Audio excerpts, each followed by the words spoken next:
Halo, selamat siang. Jam berapa? Jam 1 ya. Jadi buat teman-teman semua, ini yang di layar paling atas itu adalah merupakan gambar dari Medic L ya. Jadi kalau misalkan teman-teman mungkin nggak ngerti Medic L adalah merupakan apa. Jadi Medic L adalah merupakan kayak one stop service ya. Jadi mulai kesehatan wanita itu di Medic L semuanya ada. Nah, hari ini kita mau ngobrol sama Dokter Sahar tentang benjolan yang ada di sekitar payudara Anda. Jadi kita masih menunggu Dokter Sahar akan gabung ya. Ini kalau saya lihat ada teman-teman yang hadir ya. Ada Mbak Nintya, ada juga Kak Dina, ada Kak Ritno juga, Kak Ocil. Terima kasih banyak sudah hadir. Nah, nanti waktu saat kita sesi live yang sudah ngobrol dengan Dokter Sahar, teman-teman boleh tanya ya, silakan aja tanya boleh. Terus juga sambil nanti kita akan kasih tahu sebenarnya apa-apa saja yang bisa dan apa-apa saja yang boleh treatment. Jadi supaya ilmunya nanti nyampe ya. Kita masih nunggu dengan Dokter Sahar. Hari ini kita akan ngobrol tentang benjolan yang ada di payudara. Semoga informasinya nanti bisa berguna ya. Hai Dokter Sahar, apa kabar? Halo, apa kabar Rio? Sehat ya? Alhamdulillah, suaranya kurang dengar sebentar ya. Oh, Suaranya Rio kurang keras. udah ya? Udah dengar keras. Oke. Jadi buat viewer semua, selamat siang. Hari ini Rio Oliver berkesempatan untuk ngobrol dengan Dokter Sahar. Dokter Sahar merupakan salah satu perwakilan dari Medic L Clinic ya. Ini yang berada di sebelahnya Geraha SA. Kalau Anda mungkin Jalan Raya Gubeng. nah, di Gubeng ya, depan kantor aku sebenarnya. Iya, Jadi kita sebenarnya tetanggaan. depan-depanan. Cuma Kita tetanggaan, tapi kok nggak pernah ketemu ya Rio ya? ya kan dokter di dalam klinik ya. Nah, viewer semua, hari ini semoga informasinya bisa nyampe ya. Karena hari ini kita mau ngobrol tentang benjolan atau penyakit yang biasanya diderita oleh kaum wanita, terutama yang berhubungan sama payudara. Nah, yang pertama nih sebagai pengantar Dokter Sahar, sebenarnya kenapa sih kok wanita itu bisa terkena yang namanya benjolan di payudaranya? Apakah memang karena wanita itu punya hormon yang lebih bervariasi daripada pria, atau sebenarnya pria itu juga bisa kena hal tersebut, cuman karena pria hormonnya beda dari wanita, jadi rata-rata jarang dia kena. Itu dulu deh sebagai pengantar, gimana jawabannya? Oke. Ya betul, memang perempuan itu sebenarnya laki-laki dan perempuan itu punya hormon yang sama, hanya kapasitasnya berbeda-beda gitu. Jadi kalau yang perempuan itu lebih banyak hormon estrogen dan progesteron. Kalau laki-laki hormon yang paling banyak testosteron gitu. Jadi, nah sedangkan banyak penyakit di payudara itu memang berhubungan dengan hormon estrogen. Gitu. Jadi, makanya benar dia tadi bilang sebagian besar problem di payudara itu penyebabnya karena hormon. Nah, itu dia. Jadi sebenarnya nih buat para teman-teman ya, tidak perlu disesali Anda menjadi seorang wanita, karena jadi seorang wanita itu merupakan sebuah karunia, tapi justru karena wanita itu spesial, makanya kita harus lebih menjaga diri kita sebagai seorang wanita. Nah, Dokter Sahar, oke, kita udah tahu nih, ternyata memang hormon dari laki-laki sama wanita itu memang berbeda, ya kan? Ada estrogen atau testosteron, itulah bedanya di situ. Nah, kemudian sebagai seorang wanita, apa-apa yang perlu kita perhatikan tentang tubuh kita supaya kita bisa tahu nih, oh kalau misalkan aku moodnya lagi naik itu karena hormonnya pengaruh, atau pas lagi mens itu hormonnya pengaruh. Itu dari itu bisa kelihatan atau sebenarnya tidak ada kelihatan dari yang tadi, dokter? Kalau berhubungan dengan penyakit payudara, memang beberapa ada ya. Kalau pas lagi mens itu dia terasa payudaranya nyeri, terus karena kan memang pada saat mens itu ada perubahan jaringan pada payudara. Bahasa enaknya itu kayak agak bengkak sedikit karena ada akumulasi cairan di situ. Nah, ada beberapa penyakit pada payudara itu dikarenakan mensnya tidak lancar atau dikarenakan konsumsi obat-obat KB gitu kan. Obat-obat KB itu kan sebenarnya juga hormonal. Nah, hormonal yang dipergunakan untuk mengatur kehamilan. Jadi itu bisa jadi karena hormonnya tidak stabil itu tadi, tidak seperti wanita pada umumnya karena dia diatur kan jadinya hormonnya untuk mencegah kehamilan. Nah, itu bisa mengakibatkan salah satu penyakit pada payudara karena nggak stabil itu tadi. Ada ya kista payudara, ada benjolan jinak payudara, itu biasanya karena memang hormon yang tidak stabil. Atau pada wanita usia muda yang belum lama mensnya, jadi kayak SMA gitu kan, kadang-kadang mensnya masih baru berapa tahun terakhir, atau usia 20-an, itu kan juga intinya hormonnya tidak stabil masih kan. Usia 20 sampai 25 tahun itu memang kestabilan hormon itu berbeda ya sama orang yang usia 30 tahun ke atas. Biasanya usia 30 tahun ke atas itu lebih stabil. Nah, sekarang nih pertanyaan agak ke poinnya nih. Kalau misalkan memang payudara itu keluhannya dipengaruhi sebagian besar karena hormon. Nah, lantas payudara sendiri itu apa sih dokter? Maksudnya gini, dia otot, dia itu kelenjar, dia itu organ biasa, atau seperti apa anatomi pada payudara? Kok kepengaruhnya sama hormon tuh ketat gitu loh pengaruhnya? Apa sih sebenarnya payudara kita itu? Jadi payudara itu adalah suatu jaringan payudara sendiri. Di situ ada saluran-saluran, namanya saluran itu yang untuk mengalirkan air susu. Nah, di situ juga ada banyak pembuluh darah. Di situ di sekelilingnya pun juga ada kelenjar getah bening. Nah, jadi sebenarnya payudara itu suatu, kalau kita bisa bilang, organ. Jadi pada saat seorang wanita kehilangan payudara, makanya banyak yang dibilang ada istilah amputasi. Nah, seperti kayak orang diamputasi tangan, diamputasi kaki, karena memang payudara pada wanita itu kan dia mempunyai kegunaan sendiri.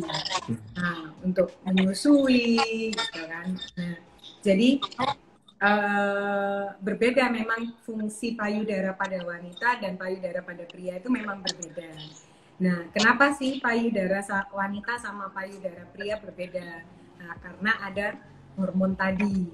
Nah, jadi kalau untuk hormon itu, makanya hormon-hormon tertentu pada wanita itu tinggi, makanya payudara pada wanita lebih besar daripada payudara pada pria.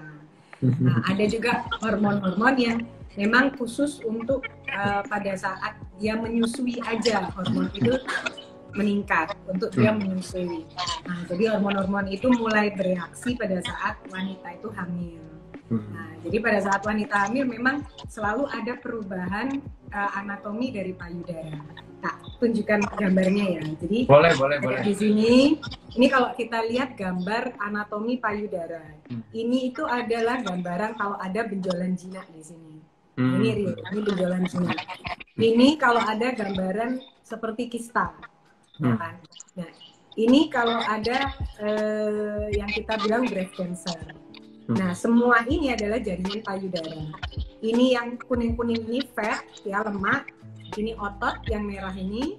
Nah, yang jaringan payudara ini di sebelah sini. Nah, yang saya bilang ada saluran-saluran susu itu yang sini. Nah, jadi dia akan keluar ke puting untuk bisa dilakukan menyusui itu tadi. Jadi kalau kita lihat jelas anatomi payudara itu terdiri dari lemak, dari jaringan payudara sendiri, dan setelah itu otot di bawahnya. Oke, nah jadi viewer semua udah jelas ya bahwa memang yang namanya payudara adalah merupakan organ itu sendiri yang dimana itu memang terdiri dari ada 5 bagian. Dan kita bisa lihat ada salurannya dan juga lemak ya. Jadi makanya ini bukannya kita ngomong porno, tapi kadang-kadang orang yang bertubuh besar dan orang yang bertubuh kecil itu terkadang pengaruh juga sama ukuran payudara itu tersebut. Benar ya Dokter Sahar ya? Karena juga memang isinya lemak juga kan gitu. Iya, karena isinya fat juga. Betul. Nah gini dokter, ada hubungannya nggak yang namanya benjolan di payudara itu sama keturunan? Jadi gini misalkan, waktu pas orang tuanya dulu atau Pak D, Bude, Om tantenya itu punya riwayat kanker ya, kanker apapun atau tumor apapun. Nanti kalau kita sebagai wanita itu akan terlahir dengan ada riwayat nih gitu. Nah, itu kemungkinannya lebih besar yang mana? Karena keturunan atau karena gaya hidup payudara kita akan terkena masalah? Nah, jadi keturunan itu salah satu faktor resiko dari kanker payudara. Kalau ini kan kita ngomongin bukan benjolan jinak ya, tapi benjolan ganas. Nah, jadi salah satu faktor resikonya itu adalah keturunan. Sekitar 5-10% yang bisa terjadi di penyebabnya karena herediter. Herediter itu berarti keturunan. Misalnya itu karena dapatan. Dapatan itu bisa macam-macam, Rio. Bisa dari lifestyle, bisa dari alkohol, merokok, itu kan termasuk lifestyle semua, makanan gitu kan. Bisa jadi memang sebelumnya dia itu penderita breast cancer yang akhirnya residif, kumat lagi gitu kan. Nah, atau kegemukan, itu bisa jadi salah satu faktor resiko. Tapi penyebab pastinya itu apa, kita tidak bisa tahu. Yang kita bisa bedakan adalah ini berdasarkan dari keturunan atau ini tidak berdasarkan dari keturunan tapi dari dapatan. Itu kita bisa cek itu dengan genetik ya, jadi pemeriksaan genetik BRCA1 dan BRCA2 yang dicek sama Angelina Jolie itu dia bisa tahu, oh ternyata saya ini walaupun tidak ada cerita dari nenek atau tidak ada cerita dari ibu atau paman, mungkin dari keturunan sebelumnya, ibunya nenek bisa jadi. Nah, ternyata ketahuannya setelah dicek genetik itu tadi, oh ternyata dia positif, ada faktor keturunan. Nah, kalau dia sudah dicek dan ternyata dia positif, nah berarti 50% dari anak keturunannya membawa genetic cancer. Entah itu terjadi atau tidak, tapi 50% membawa genetik. Jadi bukan pasti cancer ya, tapi membawa genetic cancer. Oke, baik.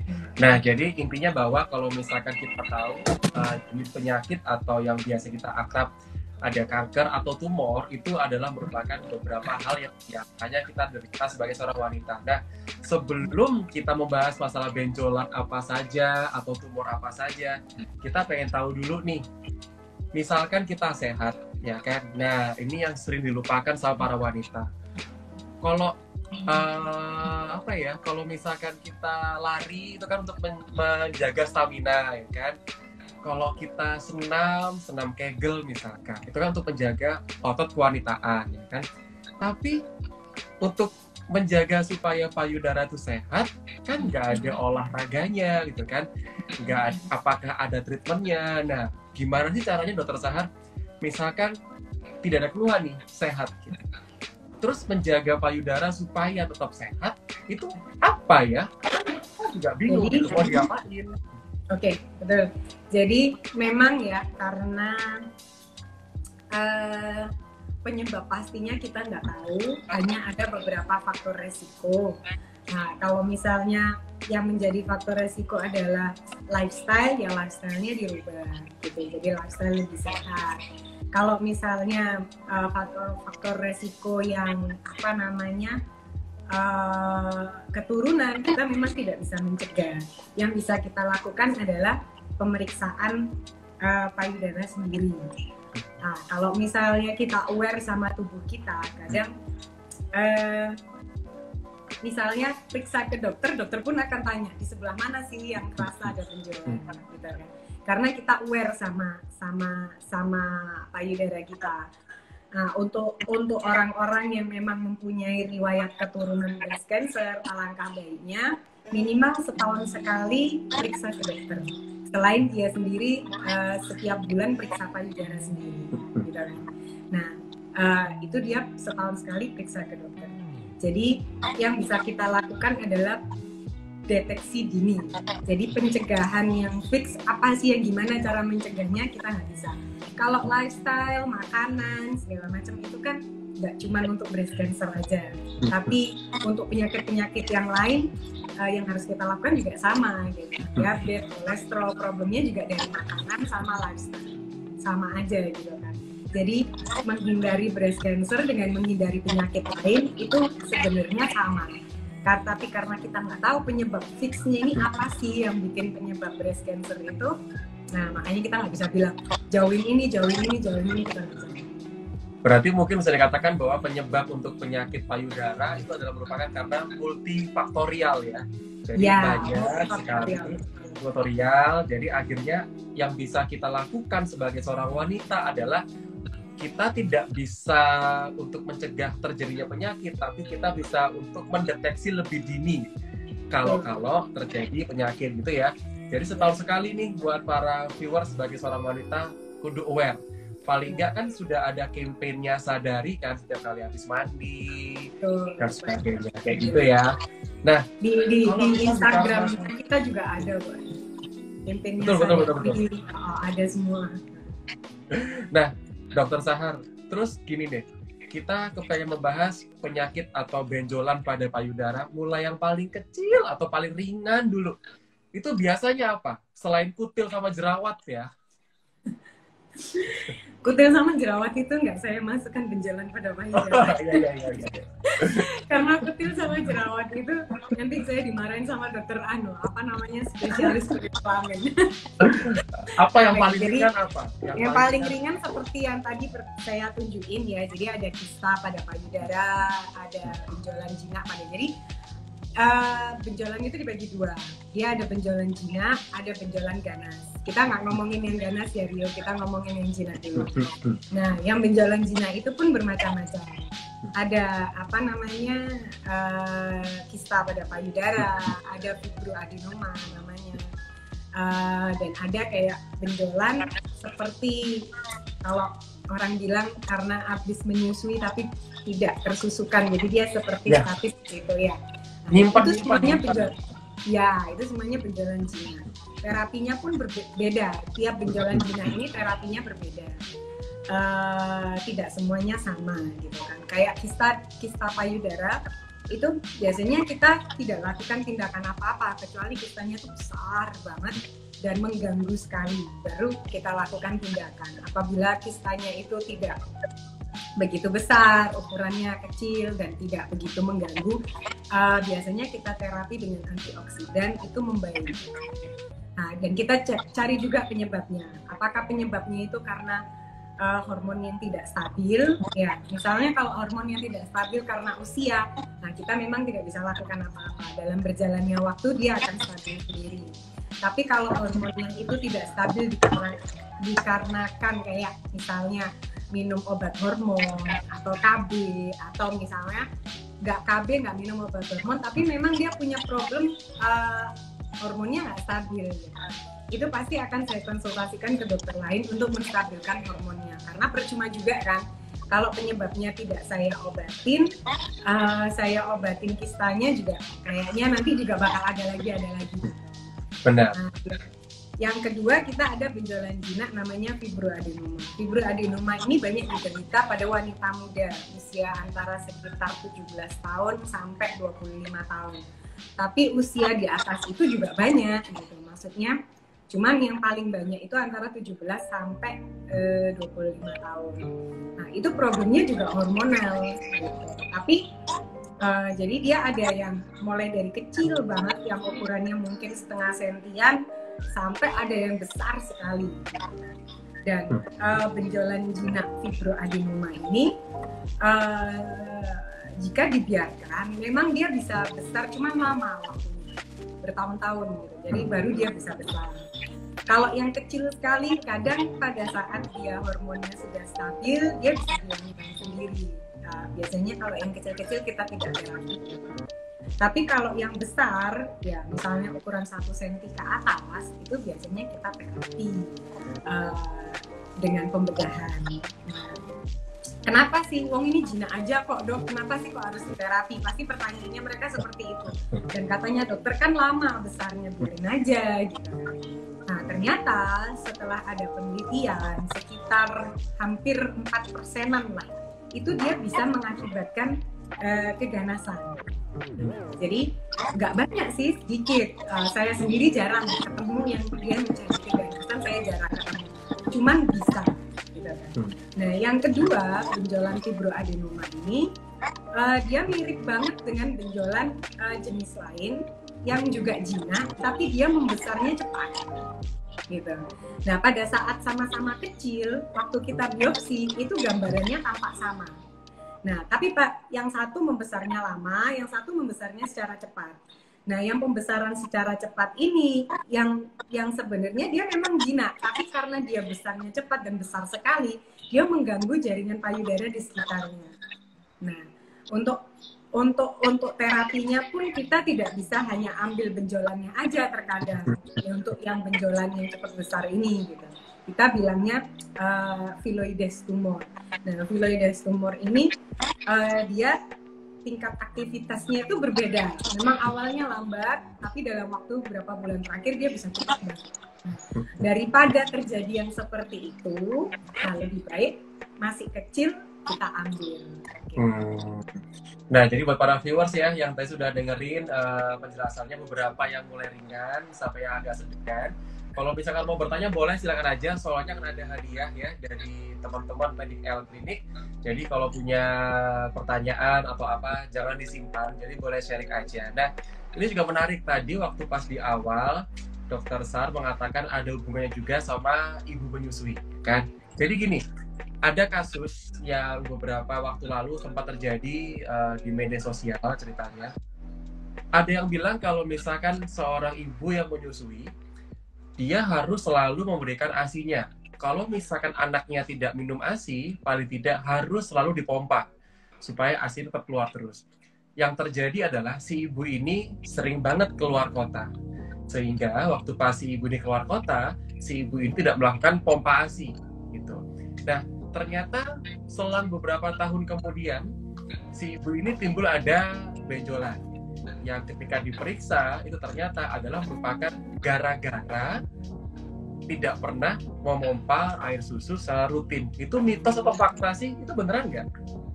Jadi bisa jadi, cuman mungkin waktunya tidak lama ya. Jadi misalnya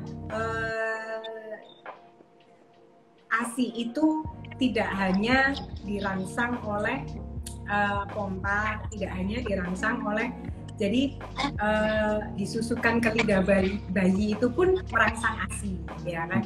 Jadi kalau nggak disusukan, lama-lama juga nggak keluar. Kalau misalnya pompa aja terus juga lama-lama nggak keluar. Nah, juga dipengaruhi oleh hormon. Pada saat hormon itu dipengaruhi oleh stres dan jadi ibunya nggak happy lah, gitu. Itu juga air ASI tidak keluar. Gitu. Jadi ada juga multifaktoral juga kalau pada ibu menyusui itu. Nah, ada beberapa yang memang pada saat dia tidak dipompa, ASI-nya tidak dikeluarkan juga, tidak disusukan juga, lama-lama dia juga akan nggak keluar. Gitu. Nah, beberapa yang masih tersisa di situ bisa terserap. Jadi terserap, hilang sudah. Jadi semua cairan dalam payudara itu terkadang bisa terserap dengan sendirinya, nggak ada masalah. Gitu. Tapi terkadang di situ mungkin ada problem yang bisa membuat dia tidak terserap. Gitu. Nah, tidak berserap ini dia membentuk seperti ada benjolan gitu. Nah, benjolan ini saat kita periksa misalnya dengan USG, gitu, itu akan terlihat dia seperti kayak statis. Jadi dan beberapa benjolan ini bisa mengakibatkan kalau dia kena. Jadi dianggap benda asing, sama badan kita kan dianggap benda asing. Nah, akhirnya dilawan. Nah, terjadilah radang. Bisa terjadi juga mastitis ya, kita bilang radang pada payudara. Radang payudara kalau berkelanjutan, bakterinya tetap berkelanjutan, maksudnya badan tidak bisa melawan, dia bisa terjadi abses atau kalau kita bilang udun ya, abses. Nah, itu sakit banget, itu nyeri dan memang terapinya berbeda-beda. Kalau yang ringan bisa kita kasih obat antibiotik aja, tapi kalau yang udah cukup berat, kita mau nggak mau kita harus melakukan pembedahan juga di situ. Jadi saya nggak bisa bilang apa benar yang itu ibu itu karena tidak dipompa atau karena tidak disusukan. Kita tidak bisa bilang seperti itu. Bisa jadi memang ada benjolan di situ yang sebelumnya tidak diketahui atau yang sebelumnya kecil, setelah dia selesai industri baru kelihatan. Bisa jadi. atau bisa jadi ya karena statis dari air susunya itu tadi, bisa jadi macam-macam sih sebenarnya. Problem ada benjolan tuh macam-macam, makanya kita harus benar-benar periksakan. Kalau misalnya ada benjolan jangan pakai ditunggu gitu. Kalau ada benjolan tuh diperiksakan, karena gini tuh, ukuran berbeda pun terapinya itu berbeda ya. Jadi kita nggak bisa oke lah untuk pembedahan, kalau benjolan jinak kita bisa bilang pembedahan itu bisa kita ambil benjolannya aja. Untuk benjolan ganas kita lakukan operasinya pun berbeda. Tapi tiap ukuran itu kalau saat ini itu ada ininya, ada apa namanya, ada nilainya. Meskipun dia benjolan jinak itu ada nilainya. Kenapa saya bilang ada nilainya? Karena sekarang benjolan jinak yang ukuran kecil kita bisa terapi tanpa pembedahan besar. Betul. Boleh tahan dulu sebentar sebelum kita akan ngomongin masalah benjolan dan juga nanti ada teknologi apa yang ditawarkan. Ini ada 2 pertanyaan, saya mau baca yang pertama. Jadi dari Kak Herlia Okta. Dokter Sahar, apakah kista pada payudara yang sudah sembuh itu punya potensi untuk kembali timbul karena gaya hidup yang sudah tidak lagi terjaga? Itu gimana, Dokter?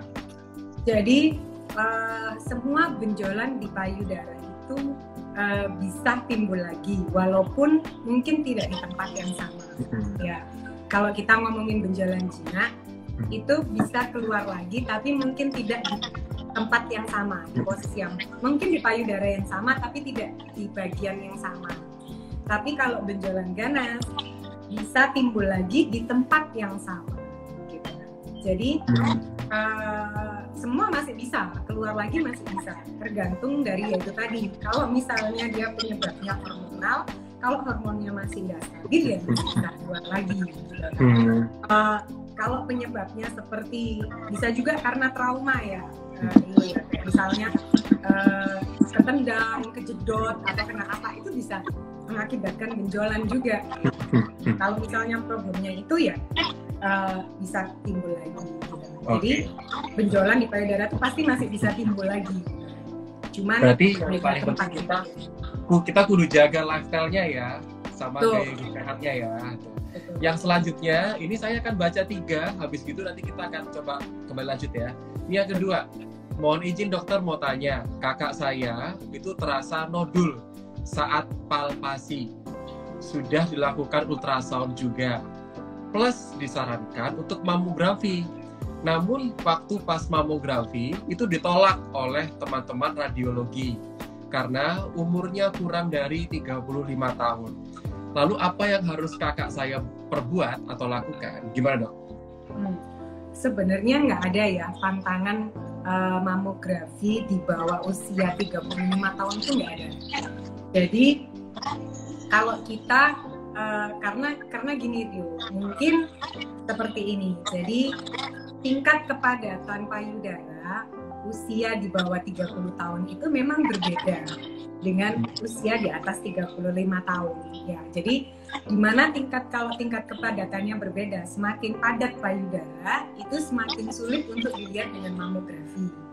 Nah, jadi gambarannya itu tergantung apa yang mau kita lihat. Biasanya mamografi kita untuk melihat benjolan itu ganas atau tidak, ya kan?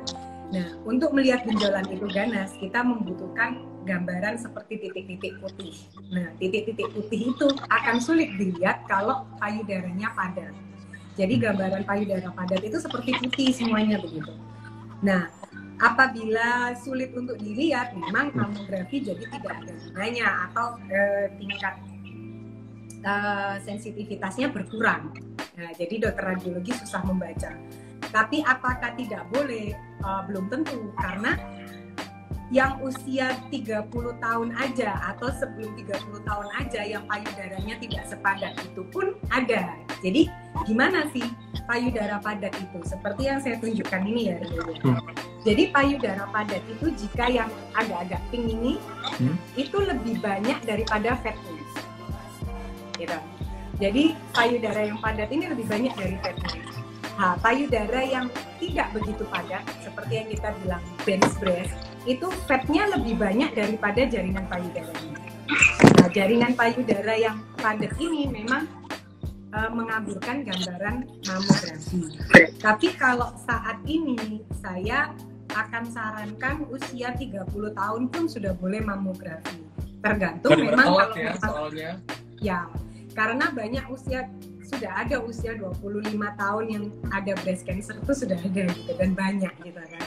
Dan apalagi kalau dia punya riwayat keturunan, jadi ada keluarga yang breast cancer, kita tetap sarankan untuk mamografi. Memang awalnya di USG dulu biasanya untuk pasien-pasien yang usia muda, kita USG dulu. Kita lihat sebenarnya lebih kelihatan kok jaringannya itu padat atau enggak waktu USG itu lebih kelihatan.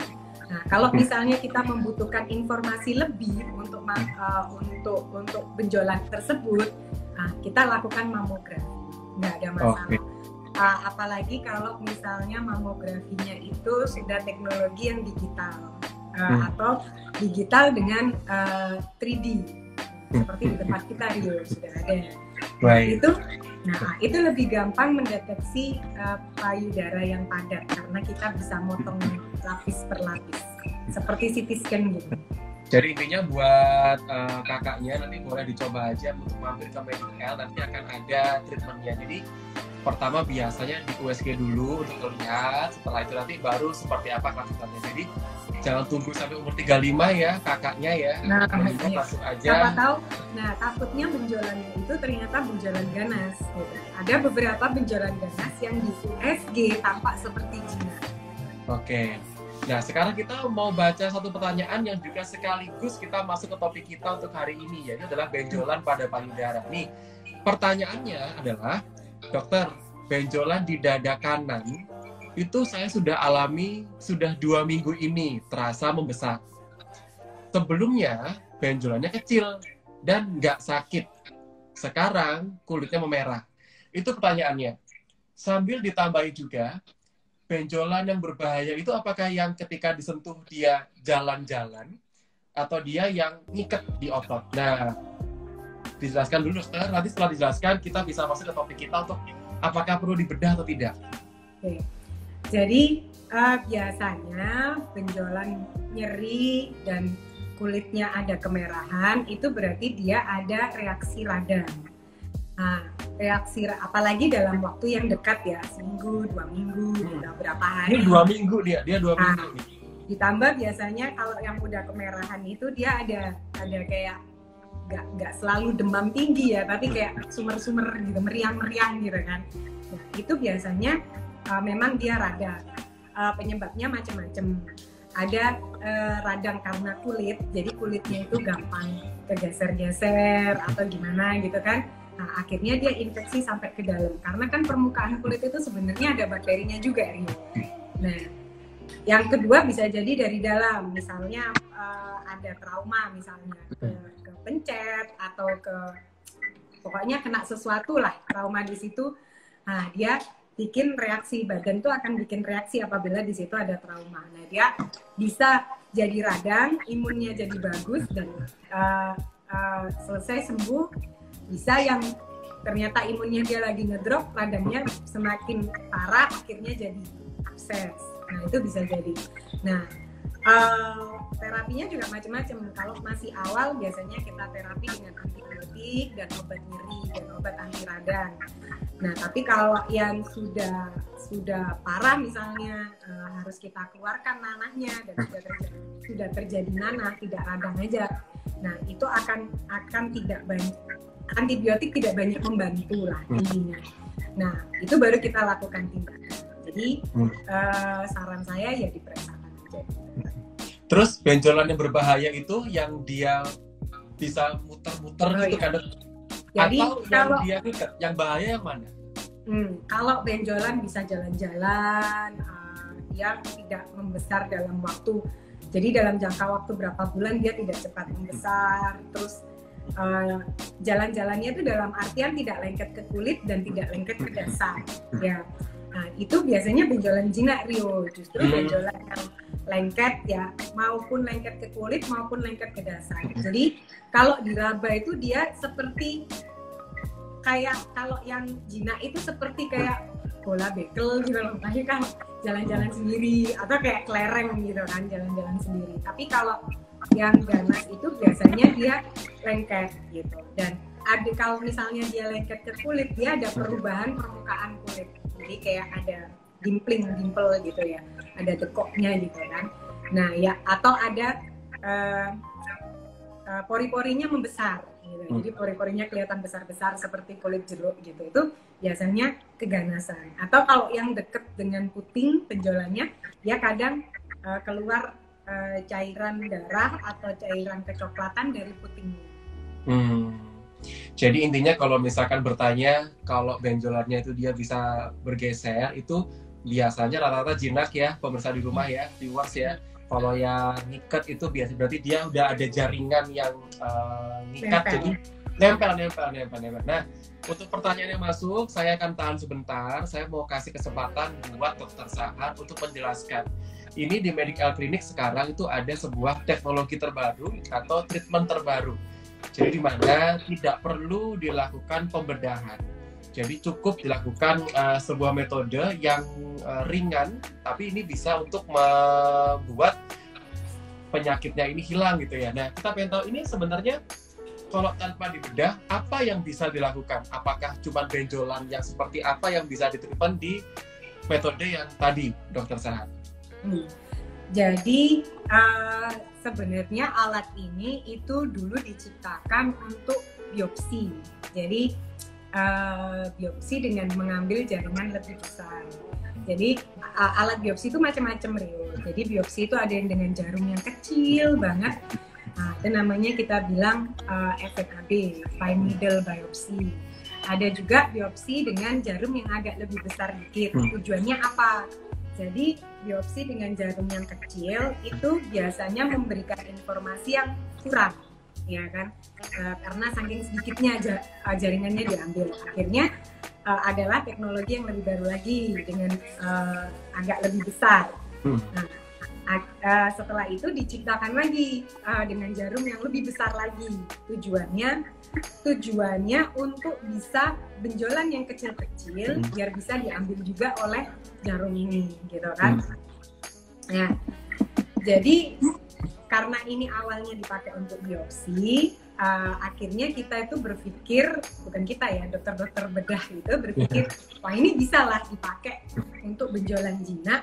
Karena benjolan jinak itu kan sebenarnya simple, kita ambil benjolannya ya udah selesai masalahnya, ya kan? Kita nih bisa nih ambil ini benjolan jinak, kita ambil dengan ini, berarti kita tidak perlu pembedahan yang besar, gitu kan? Yang pertama, pasiennya tidak perlu dibius total.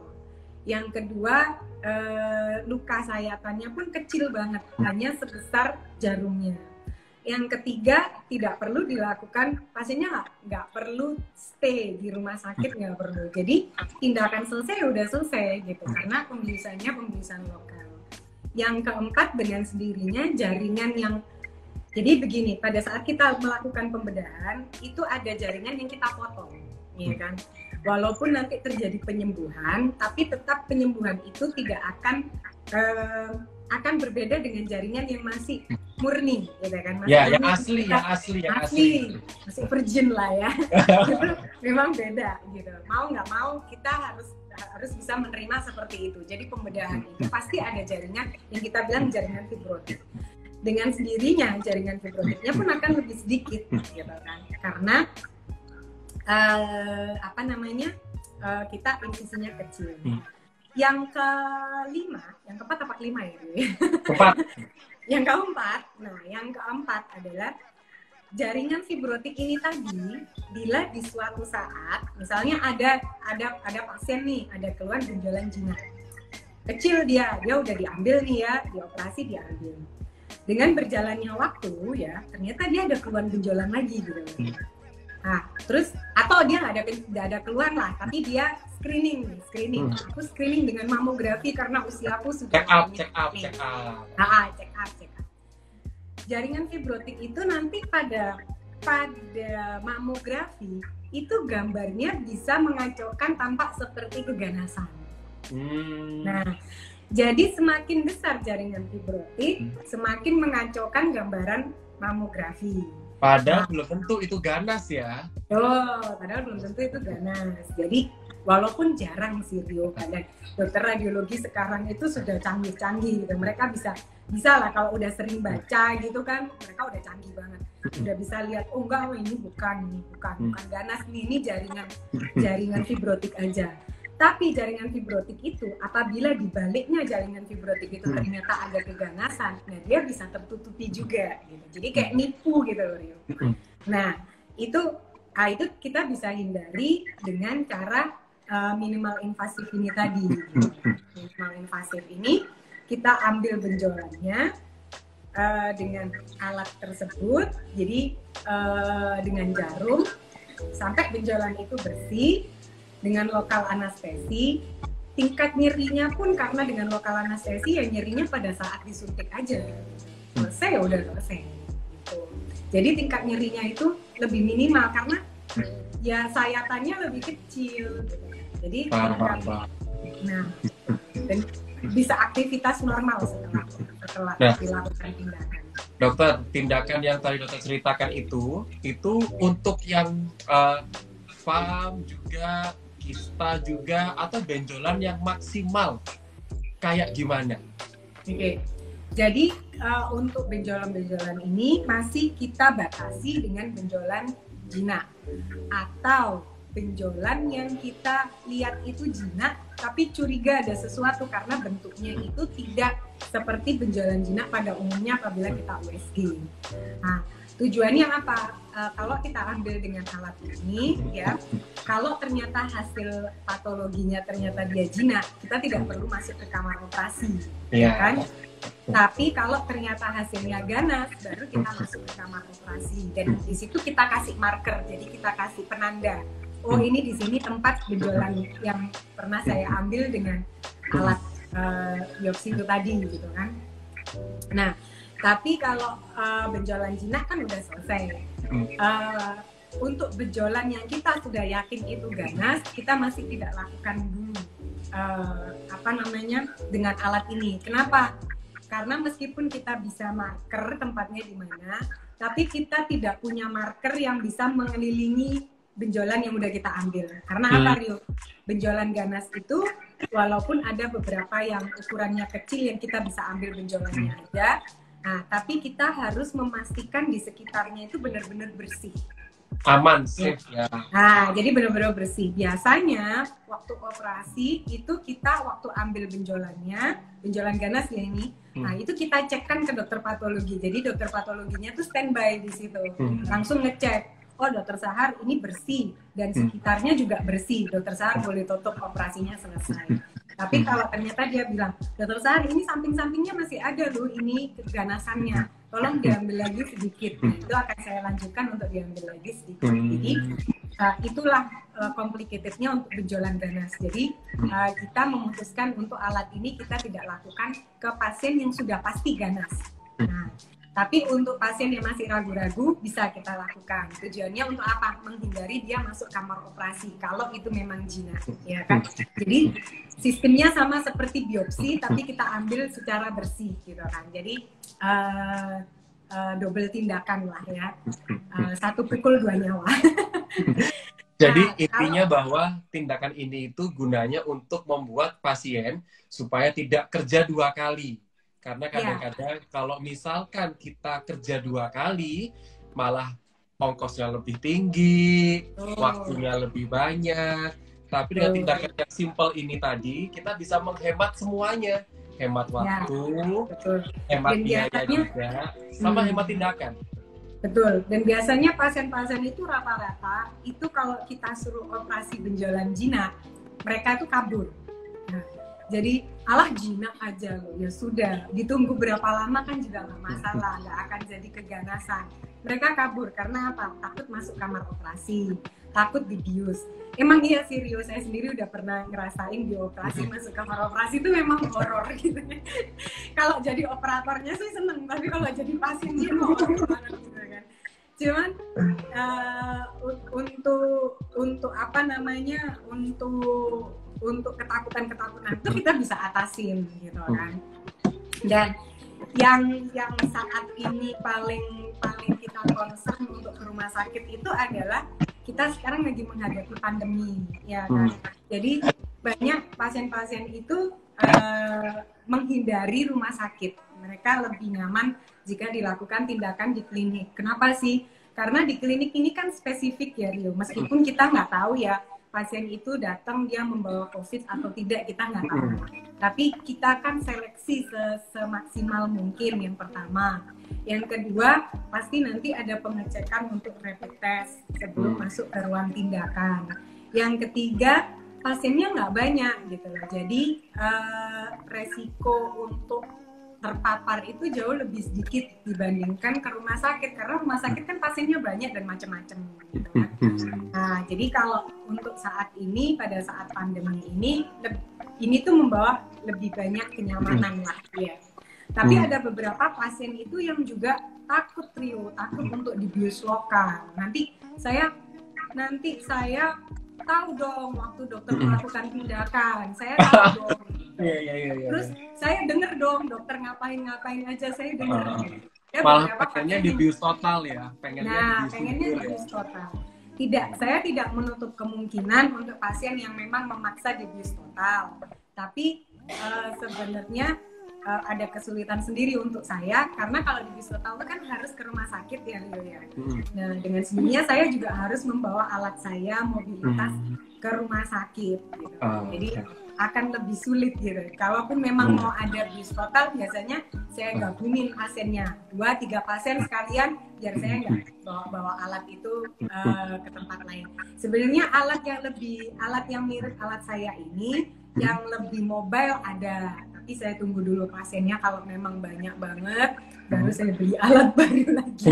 Nih, ini juga kita akan masuk ke pertanyaan berikutnya ya, Dokter Sahar ya. Kalau tadi udah dijelaskan metodenya apa, yang jelas metode dari medical ini gunanya untuk memperirit Anda sih sebenarnya, daripada Anda nanti tiba-tiba kerja 2 kali kan, mendingan garda depannya dulu di screening, oh aman, kita bisa tahu tindakan apa yang mau diambil, nggak mubazir gitu ya. Iya, betul. Nah, ini saya mau baca pertanyaan. Ini dari Dok. Saya didiagnosa papiloma troduktal. Puting payudara saya itu ada cairan merahnya, walaupun cuma setitik-setitik aja. Itu apakah perlu mamografi dan cek lab cairan yang keluar ya? Kalau saran Dokter Sahar gimana? Jadi kalau dia sudah tahu papiloma intraduktal, berarti dia sudah USG yang pertama. Yang kedua, mungkin belum biopsi, tapi kalau ada kata-kata papiloma itu adalah kata-kata patologi. Berarti dia sudah pernah biopsi, atau mungkin itu kecurigaan aja. Karena gambarnya dari USG itu kelihatan benjolan seperti kista yang di dalamnya ada benjolan. Nah, itu rata-rata memang papiloma intraduktal. Jadi gini Rio, papiloma intraduktal itu ada yang ganas, namanya papiloma karsinoma, ada yang jinak, gitu kan. Nah, tapi untuk terapinya itu tidak bisa, maksudnya untuk itu tidak bisa hanya dibiopsi satu kali biopsi. Nah, kenapa? Karena dia jadi misalnya kayak benjolan begini ya, benjolan begini. Anggap ada benjolan begini, gambarnya seperti balon lah. Di dalamnya sini ada seperti benjolan. Ini dalamnya air, yang di dalamnya ada benjolan. Waktu kita biopsi, kadang itu kena yang airnya ini. Kalau kena yang airnya ini ya kita nggak dapat apa-apa, gitu. Tampak gambarannya jinak, gitu. Tapi kalau dapat yang benjolan yang kecil ini, bisa jadi benjolan yang kecil itu adalah keganasan. Nah, caranya gimana? Caranya diambil semua harusnya. Gitu. Untuk memastikan harus diambil semua, untuk bersih biar nggak tumbuh lagi juga harus diambil semua. Jadi syaratnya papiloma intraduktal itu dia harus diambil benjolannya semua. Nah, tapi benjolan papiloma intraduktal ini kan kecil ya, biasanya rata-rata kecil, maksimum ya kurang 2 sentian lah. Mungkin kalau lebih dari itu baru kita lakukan pembedahan secara berkala. Dengan alat ini kita bisa ambil semuanya. Nah, jadi mulai dari benjolannya yang ada cairannya sampai benjolan yang ada padatnya itu kita ambil semuanya. Waktu itu pernah kita diskusikan dengan dokter patologi, kalau papiloma ini kita lakukan tindakan ini gimana ya? Dokter patologi bilang justru bagus. Berarti Anda intinya seperti biopsi, tapi Anda mengambil semua benjolannya. Jadi bersih saya jadinya. biopsi yang langsung bersih, yaitu tadi yang double action itu tadi. Nah, biopsi sekaligus terapi. Nah, akhirnya dokter patologi ini pun bisa membaca secara keseluruhan. Nanti kan benjolannya itu akan terpotong-potong. Nah, pada saat terpotong-potong itu dia akan masukkan ke slide dan dia baca satu sampai akhir. Nah, sampai akhir dia kelihatan, oh ini berarti benjolannya sudah akhir, oh ternyata ini jinak, udah selesai. Kalaupun itu ganas, karena intraduktal papiloma ini ada kistanya, jadi dia ada kantongnya, tidak keluar dari kantong itu. Nah, kalaupun ganas, dia pun juga sudah terambil semua gitu. Hanya kalaupun dia keganasan, dia harus ada terapi tambahan. Baik. Nah, jadi semuanya udah jelas ya dijelaskan sama Dokter Sahar bahwa intinya sebenarnya yang paling penting adalah kita tuh melakukan bukan pencegahan atau bukan deteksi yang seperti apa, tapi kita harus sadar kalau multifaktorial, makanya kita harus rutin untuk melakukan general check up. Gitu ceritanya, daripada nanti kita makinnya tambah parah, karena memang ini multifaktorial, keturunan bisa, lifestyle bisa, yang pasti belum ada. Nah, sebelum kita tutup, karena udah gak kasus sejam ya ini ya, banyak yang bertanya ya. Buat yang tanya-tanya, nanti akan di DM secara pribadi sama Medical, siapa tahu Anda dapat hadiahnya. Dokter Sahar, kalau saat pandemi kayak gini, mau mampir ke Medical, syaratnya apa? Atau Medical nggak melayani pasien datang? Atau gimana? Ya, jadi syaratnya bikin appointment dulu. Ya, yang pertama bikin appointment dulu, telepon, dan menjawab semua pertanyaan kita. Kalau bisa yang jujur, kalau misalnya memang ada riwayat terpapar atau gimana, tolong ngomong. Kenapa? Karena gini, Rio, klinik Medical itu di sini itu karena dia wanita ya, jadi ada dokter kandungan, ada dokter anak, dan ada dokter yang bagian kemoterapi. Jadi pasien-pasiennya pun rata-rata adalah pasien-pasien dengan imunosupresan. Jadi imunnya ngedrop gitu. Orang hamil, anak kecil, bayi lah ya, bayi biasanya masih imun itu kan usia-usia masih bayi ya, toddler gitu ya. Dan ada orang-orang yang habis kemo gitu kan. Nah, itu semuanya imunnya lagi ngedrop. Nah, kalau tidak jujur itu kalau kitanya sendiri sih sudah pakai APD lengkap ya dia. Tapi untuk pasien-pasien yang lain kan kesian. Jadi mereka itu rentan lah, orang-orang yang rentan terpapar seperti itu gitu. Jadi tolong yang jujur, dijawab aja, nggak ada masalah kok maksudnya. Dan ada beberapa dokter itu yang membatasi konsultasi, maksudnya dalam satu hari dia membatasi berapa pasien gitu. Jadi jangan marah kalau ternyata saya mau konsultasi besok, oh mohon maaf dokter saya penuh besok, bisa ya, itu jangan marah gitu, karena memang kalau dulu saya tidak batasin sama sekali, tapi kalau sekarang memang saya batasin, kecuali memang urgent banget, urgent baru oke lah, nggak masalah gitu kan. Nah, yang ketiga, kita punya layanan konsultasi online. Apabila keluhannya memang tidak urgent, hanya karena dia khawatir, karena dia ini, atau mungkin sebenarnya dia sudah pernah periksa Rio, jadi udah pernah USG di luar, atau udah pernah biopsi di luar. Nah, itu hasil-hasilnya bisa dikirimkan ke kita dulu. Nah, nanti bisa kita pelajarin, dari keluhannya segala macam kita pelajarin, baru nanti dia datang untuk tindakan apa itu fix jamnya, timingnya. Jadi nggak perlu lama-lama di sini gitu kan. Jadi nggak perlu nunggu saya periksa dulu, nunggu pasien yang lain dulu, nggak perlu. Jadi udah fix hari itu, oh hari ini kita harus lakukan tindakan ini, oh hari ini kita konsultasi untuk ini. Jadi dia bisa berpikir, oh ternyata saya harus operasi ya dokter, iya harus operasi. Nah dia sudah berpikir, oke, kapan bisa dijadwalkan, kapan gitu. Itu jadi pokoknya jangan takut tuh bisa mampir ke Medical, karena bukan gara-gara kita periksa jadi sakit, tapi Anda itu sudah punya riwayat atau sudah sakit tapi Anda nggak cek. Lebih baik Anda sakit, Anda cek, penanganannya lebih cepat, kayak gitu ya dokter ya. Betul. Nah, buat viewer semuanya, jadi jangan takut, boleh main aja ke Medical, silakan silaturahmi, telepon dulu atau booking dulu, dan buat pertanyaan yang belum dijawab nanti ya waktu pas live beberapa waktu lagi nanti kita akan coba untuk pilih, karena kalau misalnya kita baca semuanya 2 jam nggak cukup ya. Oh ya, Iya. aku masih tahu kalau Dokter Sahar itu pecinta kucing loh, banyak kucingnya. Aku mau kenalin, ini ada, halo. Kalau Dokter Itu Sahar kalau punya kena- kucing ya. Itu kalau kena kucingku dikejar terus itu Mas. Aku punya ini, namanya Koko. Aduh.